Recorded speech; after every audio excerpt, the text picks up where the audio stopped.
ഇനി നമ്മൾ പോകുന്നത് മലപ്പുറത്തേക്ക്. അടുത്ത നേരെ മലപ്പുറം മണ്ഡലത്തിലേക്ക് പോകുന്നു. മലപ്പുറം മണ്ഡലത്തിൽ ഉബൈദുള്ളയാണ് അടുത്ത ലീഗ് MLA മാർക്ക്. പക്ഷേ റാങ്ക് കുറവാണ്.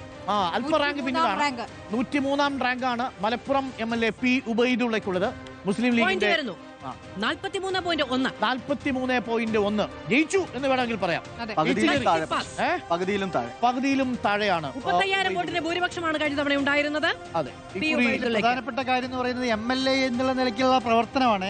അതാണ് ജനങ്ങൾ ആ മണ്ഡലത്തിൽ പ്രധാനമായിട്ടും നോക്കുന്നത്. പ്രതിപക്ഷത്തിരിക്കുന്ന MLA മാർക്ക് പൊതുവെയുള്ളൊരു പ്രശ്നം സ്വന്തം ഇനീഷ്യേറ്റീവിൽ ഇപ്പോ നജീബ് കാന്തപുരം ഒക്കെ ചെയ്യുന്നത് പോലെ എക്സ്ട്രാ ഓർഡിനറി ആയിട്ട് മാത്രമേ ശ്രദ്ധിക്കപ്പെടൂ. കാര്യം അവരുടെ മണ്ഡലത്തിൽ വികസന പദ്ധതികൾ നോർമലായി വരുന്നത് പോലെ വരാൻ സാധ്യതയുള്ളൂ. അതല്ലെങ്കിൽ നിങ്ങൾക്ക് ഭരണപക്ഷത്തിരിക്കുമ്പോൾ കിട്ടുന്ന വലിയ പിന്തുണ പ്രിവിലേജും കിട്ടില്ല. പെരിന്തൽമണ്ണയും മലപ്പുറമൊക്കെ നമ്മളുള്ള കമ്പാരിസൺ വരുന്ന സമയത്തുള്ള ഒരു കാര്യം, മറ്റേത് പണിയെടുത്ത് വിജയിക്കുന്നതാണ്. മറ്റു ചില മണ്ഡലങ്ങൾ ആ ഡെമോഗ്രഫിയുടെ ഒരു തനത് പ്രത്യേകതകൾ കൊണ്ട് തന്നെ ഏത് തരത്തിലാണെങ്കിലും ജയിക്കുന്നു എന്നുള്ളത്. അതുകൊണ്ട് തന്നെ ആ റിസ്ക്. പക്ഷെ നജീബ് അങ്ങനെയല്ല പ്രവർത്തിച്ചത്. നജീബ് ഓരോ ദിവസവും ഫൈറ്റ് ചെയ്താണ് നജീബിന്റെ റാങ്ക് മെച്ചപ്പെടുത്തിയത് എന്നുള്ള കാര്യത്തിൽ സംശയമില്ല. ഇനി നമ്മൾ പോകുന്നത് കൊല്ലം മണ്ഡലമാണ്. കൊല്ലം മണ്ഡലം സംഭവ ബഹുലമായ വിവാദങ്ങളുണ്ടായ മണ്ഡലം. പക്ഷെ അപ്പോഴും MLA എന്ന നിലയിൽ മുകേഷിനെ എങ്ങനെയാണ് കൊല്ലം മണ്ഡലം വിലയിരുത്തുന്നത് എന്ന് നോക്കാം. 91-ാം റാങ്ക്. ഇതാണ് വിലയിരുത്തൽ. 91-ാം റാങ്കാണ്. മുകേഷ് വിവാദങ്ങൾ ഉണ്ടാവുന്നതിന് മുമ്പൊക്കെ കൊല്ലത്ത് കൊല്ലത്തില്ലെന്ന് പറഞ്ഞ് പരാതി പോയല്ലോ. അല്ല പറഞ്ഞേ, വിവാദങ്ങൾ ഉണ്ടാവുന്നതിന് മുമ്പ് കൊല്ലത്ത് ഈ ലോക്സഭാ തെരഞ്ഞെടുപ്പിൽ മത്സരിക്കുന്ന സമയത്തും ചലഞ്ച് ചെയ്തത് മുകേഷിന്റെ സാന്നിധ്യമായി. 61 മോശം മാർക്കല്ല. ഇത്തവണ അദ്ദേഹം മത്സരത്തിനില്ല എന്നുള്ള പ്രത്യേകത കൂടിയുണ്ട്. ഇത്തവണ അദ്ദേഹം മത്സരത്തിനില്ല എന്നുള്ള 91-ാം റാങ്ക്. അത് മുകേഷിനെ മാറ്റാനുള്ള ഒരു പ്രധാനപ്പെട്ട കാരണവും അത് തന്നെയാണ്. പിന്നെ കൊല്ലത്ത് പറയുന്നത് പോലെ ഇടത് അനുഭാവമുള്ള മേഖലകളിൽ നിന്ന് വരുന്ന സൈബർ വോട്ടുകളുടെ മാത്രമല്ല അവിടെ അദ്ദേഹത്തിന് ഒരു വികസന പ്രോജക്റ്റ് ആയിട്ട് ഈ അഷ്ടമുടി കായലിൽ കൊണ്ടുവന്നൊരു വലിയ റോഡുണ്ട്. ആ റോഡിന്റെ അറ്റം എന്ത് ചെയ്യണമെന്ന് അറിയാതെ പാതി വെച്ച് നിർത്തിപ്പോയി.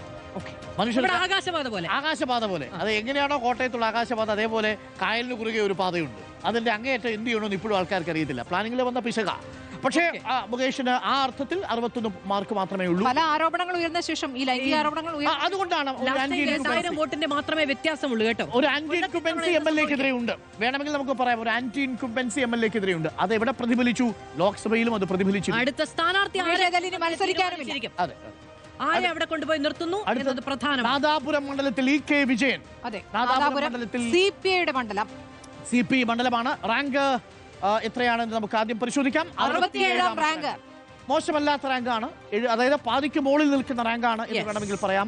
67 നാദാപുരം മണ്ഡലം വളരെ സെൻസിറ്റീവ് ആയ ഒരു മണ്ഡലം. 71.3 മോശമല്ലാത്ത മാർക്കാണ്. 71.3 മണ്ഡലം. നാദാപുരം ഉൾപ്പെടുന്നത് വടകര ലോക്സഭാ കോൺസ്റ്റിറ്റ്യൂൻസി. അവിടെ ഷാഫി പറമ്പിൽ വിജയിച്ച് കയറിയിട്ടും അവിടെ MP ആയി നിൽക്കുമ്പോഴും MLA എന്ന നിലയിൽ EK വിജയന് 67-ാമത്തെ റാങ്ക് കിട്ടുന്നുണ്ട്. ആ മണ്ഡലം ശ്രദ്ധേയമായ മണ്ഡലമാണ്. കാരണം മുസ്ലിം ലീഗിന് വലിയ സ്വാധീനമുള്ള ഒരു പ്രദേശം, എന്നിട്ടും കാലങ്ങളെ ഇടതുപക്ഷം നിലനിർത്തുന്നുള്ള ഒരു പ്രത്യേകതയാണ്. പക്ഷേ ഇത്തവണ M വസന്തമാണ് മത്സരിക്കുന്നത്. EK വിജയൻ മത്സരിക്കുന്നില്ല.